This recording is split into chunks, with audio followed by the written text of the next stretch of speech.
नाज़रीन, जब से हमने पक्के मकान बनाकर रहना शुरू किया है, हम तो भूल ही गए हैं कि ये जो सूरज की रोशनी है, इससे भी हमने कोई फायदा उठाना है। जी हाँ, जो सूरज की रोशनी है, इससे हम विटामिन डी हासिल करते हैं। जब से हम मकानों के अंदर रहना शुरू हो गए हैं, ना हम सूरज की रोशनी में जाते हैं, जिसकी वजह से हमें हर वक्त थकावट रहती है और हमारी जो इम्यूनिटी भी इतनी नहीं रही और हमारी एनर्जी बहुत लो होती है और हेयर फॉल वगैरह के मसाइल हमें बहुत देखने को मिलते हैं। तो इन सब की वजह आपकी विटामिन डी की कमी हो सकती है। जी हाँ, तो मैं हूं डॉक्टर वैस गिलानी। आज हम विटामिन डी की कमी के बारे में बात करेंगे कि अगर आपको इस विटामिन की कमी हो जाए तो इससे आपको क्या क्या मसाइल का सामना करना पड़ सकता है।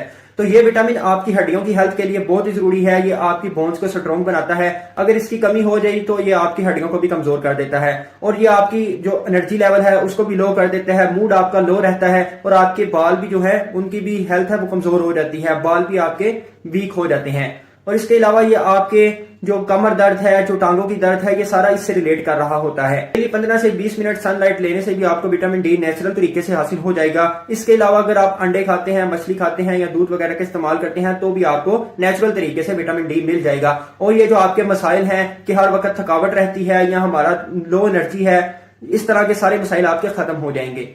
और अगर आप इसका ज्यादा इस्तेमाल करना चाहते हैं तो बगैर टेस्ट के, बगैर किसी डॉक्टर की रिकमेंडेशन के आप अपने से ही कोई सप्लीमेंट इस्तेमाल ना करें, क्योंकि ज्यादा इस्तेमाल भी बाज़ औक़ात नुकसान का बायस बन जाता है। तो इसलिए आपने अपने डॉक्टर की हिदायत के मुताबिक इसको इस्तेमाल करना है, सप्लीमेंट्स को। और अगर आप अपनी हड्डियों को मजबूत बनाना चाहते हैं, एनर्जी लेवल हासिल करना चाहते हैं, बालों को मजबूत बनाना चाहते हैं, तो लाजमी विटामिन डी को इस्तेमाल करें।